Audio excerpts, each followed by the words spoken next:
With SRN News, I'm Rich Thomason in Washington. It's looking more likely now that President Trump will meet with North Korea's Kim Jong-un after all. There's word today that a top North Korean official is on his way to the U.S. to help lay the groundwork for the summit. The president last week called off the June 12th meeting, but has since said it could happen in Singapore as planned, and efforts to arrange it have ramped up both here and in Asia, where a U.S. diplomatic team is now on the Korean peninsula.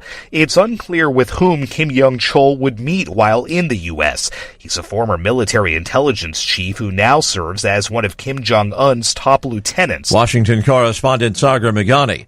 Can Congress act on immigration reform before the upcoming midterm election? Senator Mike Lee of Utah says it could and should happen. I don't think there is anyone in Congress, certainly not in the United States Senate that I'm aware of, who doesn't have compassion toward those who were brought here as children or infants. Lee tells the Salem Radio Network the challenge for lawmakers is how to grant some form of relief to those immigrants without opening the floodgates for others. Also at SRNnews.com, now a tropical depression, Alberto, continues to move inland after making landfall the other day along the Gulf Coast. We expect a general northward to northwestward motion for the next couple of days. This will take the system across central and northern Alabama this morning, then through the Tennessee and Ohio valleys during the rest of today and tonight, eventually into the southern Great Lakes area. Spreading lots of rain, according to the National Hurricane Center's Jack Bevan. A knife-wielding man stabbed 2 police officers this morning in the Belgian city of Liège, stole their weapons and shot them, and a bystander dead. The gunman later fatally shot by police. The Dow down 185. This is SRN News. Anti-Christian violence on the rise in Nigeria. There are 2 problems for believers in the country, the Muslim terror group Boko Haram and the Muslim Fulani herdsmen. Between the 2 of them, they've killed thousands of Nigerian Christians, and 2018 is shaping up to be the worst year yet. World Watch Monitor reports nearly 500 believers have been killed since January in one Nigerian province alone. The government seems powerless to slow down either Boko Haram or the Fulani. Michael Harrington, SRN News. Transgender inmates in Connecticut will soon become the first in the nation to have a legal right to be housed in a prison that matches the gender with which they identify. That means men who are living as women will be housed in women's prisons. Legislation also gives inmates the right to be searched by a corrections officer who matches their self-identified gender to be addressed in a manner consistent with their gender identity. This is SRN News. George H.W. Bush remains hospitalized in Maine. In a post on his Twitter account, former President Bush, number 41, says he regrets that he had to miss the annual Memorial Day parade in Kennebunkport, Maine. The Grand Marshal sent him good wishes during the parade. A World War II Navy veteran, Bush Sr., says he's forever grateful to the patriots who made the ultimate sacrifice and to their families. The 93-year-old former president was hospitalized Sunday with low blood pressure and fatigue. I'm Jackie Quinn. Widespread violence in Mexico prompting Canada's Pan American Silver Corporation to scale back operations at its mine in northern Mexico, the latest in a series of major businesses that have been frightened off by unsafe conditions south of the border. And checking on Wall Street again this morning, right now the Dow down about 185 points. NASDAQ is off 12. More details at srnnews.com. Hey, it's Steve Harvey here for the Illinois Broadcasters Association, and in a recent survey, the Illinois Emergency Management Agency was asked to name the top 5 items that every Illinois family needs to have in their home's emergency disaster kit. Check out these answers. Water, can't live without it. Number 2, non-perishable food. Well, after all, a man gotta eat, right? Number 3, weather radio, and make sure you got fresh batteries too. Number 4, flashlight. Even more reason to have fresh batteries on hand. Number 5, First aid kit. Look, there's no reason to feud over what items to put in your family's emergency disaster kit. Get the answers and more at ready.illinois.gov. That's ready.illinois.gov. Sponsored by the Illinois Emergency Management Agency, aired in cooperation with the Illinois Broadcasters Association and this station. From Keene in the Shire, the Liberty Media capital of the world, this is Darrell W. Perry, host of FPP Radio News for Tuesday, May 29th, 2018. Silver is trading at $16.38 per ounce. Gold is valued at $1,299 per ounce. Zencash is trading at $31, and the average price of Bitcoin is $7,393. Antiwar.com reports that violence continues to escalate in northwestern Cameroon's breakaway region of Ambazonia, where armed forces have been killing scores of members of the English-speaking minority. The slain have all been labeled as terrorists. Political opposition figures from the area have accused Cameroon's government of conducting targeted killings in the region, particularly going after those who either support separatist or increased autonomy. The army confirmed the most recent killing, saying they were several neutralized terrorists who were staying in a hotel before they were killed en masse. Ambazonia was previously southern Cameroon, which was British-controlled until 1961, when it joined the former French-ruled Republic of Cameroon in a federalization deal. Since the 1980s, the autonomy of the English-speaking region has been steadily eroded, which has fueled calls for the English-speaking region to withdraw from the nation. Cameroon's army has been vigorously targeting everyone in favor of this in recent years, and the nation has set up a military tribunal which is handing out heavy prison sentences to the rare prisoners taken by the military and not just killed outright. The charges center on conspiracy to commit acts of terrorism and provoking civil war. Cameroon's President Paul Biya has dismissed calls for increased autonomy for the region and said that national unity is not up for negotiation. Even on occasions where protesters have tried to organize in neighboring countries, particularly Nigeria, the Cameroonian government has managed to get them arrested as insurgents. For over 40 years, Roberts & Roberts Brokerage has been a trusted source for buying and selling precious metals like gold and silver. And as a Bitcoin-preferred business, Roberts & Roberts Brokerage has removed the minimum purchase amount for all orders paid in the digital currency. Call Roberts & Roberts Brokerage today for knowledgeable advice on buying and selling precious metals and a forward-thinking approach to new technologies. 800-874-9760 or visit online at rrbi.co.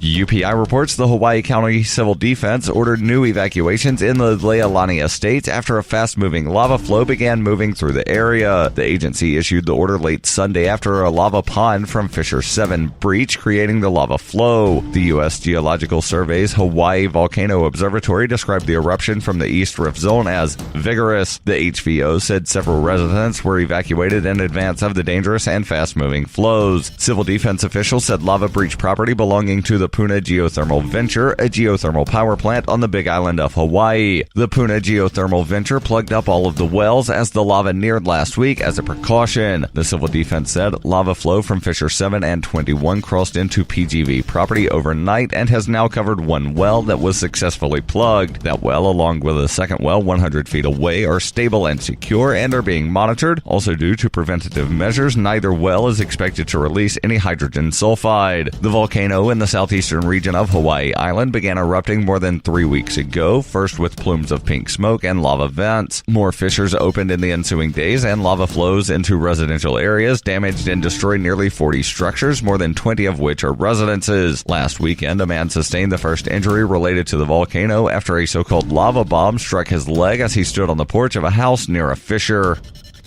Zencash is the world's first private, distributed, and reliable platform for communications, transactions, and publishing. Zencash features documentation and wallets in many languages that are available for Linux, Mac, Windows, and Android devices. Learn more at zencash.com. That's zencash.com.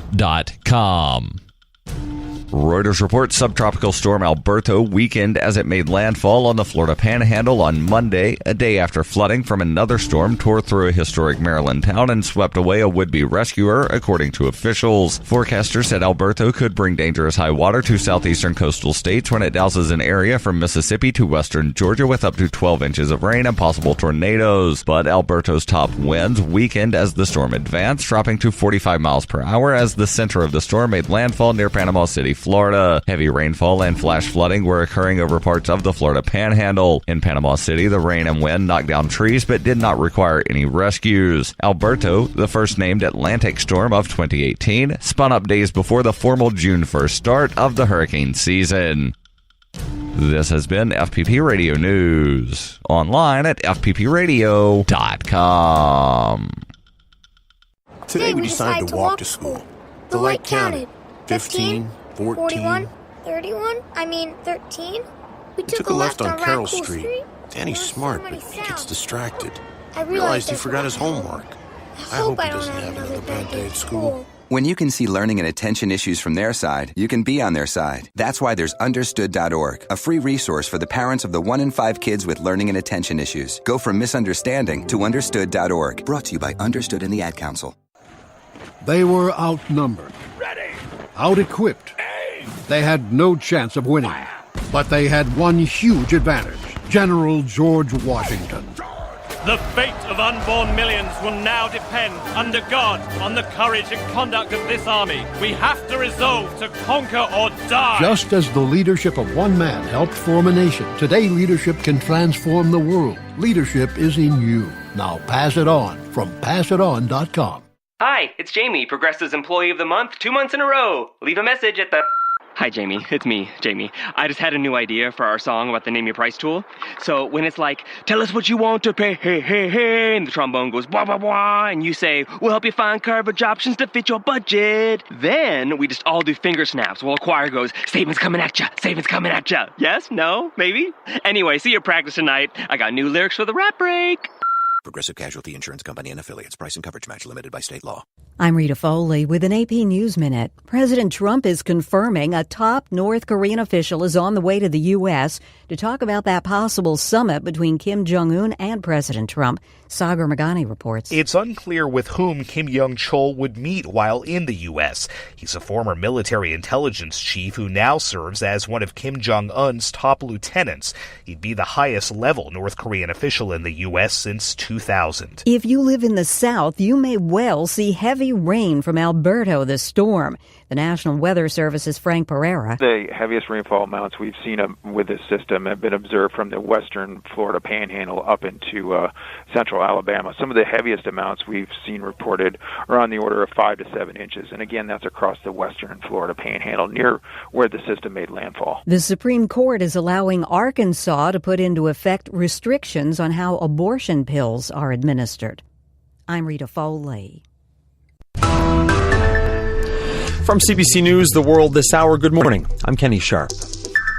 And we begin with breaking news this hour. The federal government is going to spend $4.5 billion to purchase and take over the construction of the Kinder Morgan pipeline expansion. That is Ottawa's way around the fight that has pitted BC Premier John Horgan, who opposed the project over environmental concerns, against the Trudeau Liberals, and Alberta Premier Rachel Notley, who insisted that the project be built. In taking over the added pipeline project, Finance Minister Bill Morneau, as mentioned, said Ottawa will spend over $4 billion to do so. To guarantee the summer construction season for the workers who are counting on it and to ensure the project is built to completion in a timely fashion, the federal government has reached an agreement with Kinder Morgan to purchase the existing Trans Mountain pipeline and the infrastructure related to the Trans Mountain expansion project. Now, Morneau also added that it's not the intention for government to be a long-term owner of the pipeline and that it hoped to eventually transfer the infrastructure to a new owner. Alberta Premier Rachel Notley is calling today's announcement a major step forward, while Prime Minister Justin Trudeau says the action will create and protect Canadian jobs. Police in Ontario say they'll give an update today about an explosion in Mississauga last week that left 15 people injured. Investigators say 2 suspects detonated an improvised explosive device last Thursday in the Bombay Bell restaurant. Then they fled on foot and jumped into an unidentified vehicle. 15 of the 40 people inside the restaurant were injured, but all have since been released from hospital. Internationally now, militants in the Gaza Strip have fired dozens of mortars towards southern Israel today. The barrage, the latest since the last war in Gaza in 2014. And in response, Israeli jets bombed positions inside Gaza. Derek Stoffel reports. Israeli soldiers scoured the grounds near a kindergarten this morning, near where one of the mortar shells landed. Sirens blared, sending Israeli residents running for cover after at least 28 mortars were fired from Gaza, although most were intercepted. Israeli leaders say Islamic Jihad is responsible. This appears to be a revenge attack after 3 of the militant group's men were killed by an Israeli strike on Sunday after a bomb was planted near the fence enclosing Gaza, according to Israel's military. The escalation comes after weeks of Palestinian protests. More than 100 Palestinians were killed by Israeli fire, most shot by snipers. Israel says its forces were stopping people from breaking through the fence, although the United Nations and human rights groups have accused Israel of using disproportionate force. Derek Stoffel, CBC News, Tel Aviv. Back in this country, Federal Auditor General Michael Ferguson will release a second, more detailed report in just minutes into what went wrong with the Phoenix pay system. The Phoenix system was rolled out more than 2 years ago and has resulted in civil servants being underpaid, overpaid, or not paid at all. In his first report last November, Ferguson called Phoenix a fiasco and warned that the price tag to fix it will top more than $1 billion. A state of local emergency remains in place right now for the district of Foothills outside Calgary over the threat of wildfires. A major fire is burning out of control near Bragg Creek, just to the southwest of Calgary. It's one of 27 burning in Alberta right now. We are currently working with firefighters and helicopters to make sure that it stays within our containment area at this time. That's Alberta Wildfire Information Officer Matt Bell there. Officials have put a voluntary emergency evacuation order in place for other areas as well. And one of the survivors of the Humboldt bus crash is headed to the United States for special treatment. Ryan Strashnitsky had been undergoing physiotherapy at the Foothills Hospital in Calgary, and a few weeks ago he got a call from the Shriners Hospital in Philadelphia offering to pay for much-needed spinal rehab. The crash left him paralyzed from the chest down. Ryan and his family are set to travel by private medical flight on Wednesday. And that is the world this hour. Get the latest on these stories and others anytime online or straight to your mobile device and tablet using the free CBC Radio app. For CBC News, I'm Kenny Sharp.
Early to bed, early to rise makes a man healthy, wealthy, and wise. And all was Benjamin Franklin wise. So you actually think electricity can pass through metal? Ha! Ben Franklin, go fly a kite. Excellent idea. Where are my keys? Besides the bifocals, Ben invented the Franklin stove, the odometer, and the lightning rod. Ingenuity, pass it on. From the Foundation for a Better Life at values.com. This is Betty White. I know you don't need one more thing to worry about, but listen. High blood pressure can cause kidney damage, blindness, heart attack, stroke, and you can have high blood pressure even if you feel all right. 1 in 7 adults has it, but it's easy to get your blood pressure checked, and you can treat it if it is too high. So don't worry about it, don't ignore it, just see your doctor and check it out. For your free booklet, visit the Will Rogers Institute at wrinstitute.org and find us on Facebook and Twitter. Your NBC Sports Radio update starts now. I'm John Stashower. Here we go again. Until a year ago, there had never been the same teams in the NBA Finals 3 straight years, and now the Cavs and Warriors are going to meet for a fourth consecutive time. Golden State won in 2015 and 17, Cleveland in 16. Game 1 is Thursday in Oakland. Both teams this holiday weekend won Game 7s on the road. The Warriors used yet another big third quarter, outscoring the Rockets 33-15, overcoming a 15-point deficit. They won Game 7 in Houston, 101-92. Kevin Durant, 34 points. For Steph Curry, 27 points, 9 rebounds, 10 assists, and 4 steals. And, you got to appreciate the moment. Somebody asked, it's 4 years in a row, getting to the finals, do you appreciate it? And yes, because it's really hard. And so all the smiles and embraces you have with your teammates, your coaches, is well deserved. Rockets will spend the summer wondering if things would have been different had they had Chris Paul. He was injured again last night, didn't play. They'll also be thinking about missing 27 straight three-point shots last night. Back and forth game last night in Las Vegas to start the Stanley Cup final. Reeves with the puck, right wing boards, out to the right point, England, and then across to Theodore. Shea Theodore has a shot blocked by Devontae Smith-Kelly, held in at the line by Theodore. Theodore sends one across, score! Nosek, 5-4, Golden Knights. Kenny Albert's call here on NBC Sports Radio. That was the fourth lead change of the night. It was Vegas who scored the last 3 goals. Nosek added an empty netter. The expansion Golden Knights did it again. They won the opener from Washington 6-4. They are 13-3 this postseason, 9-1 at home. Justin Verlander dazzled the Yankees. Houston won 5-1. Verlander, 12 starts this season, has allowed only 10 earned runs. NBC Sports Radio.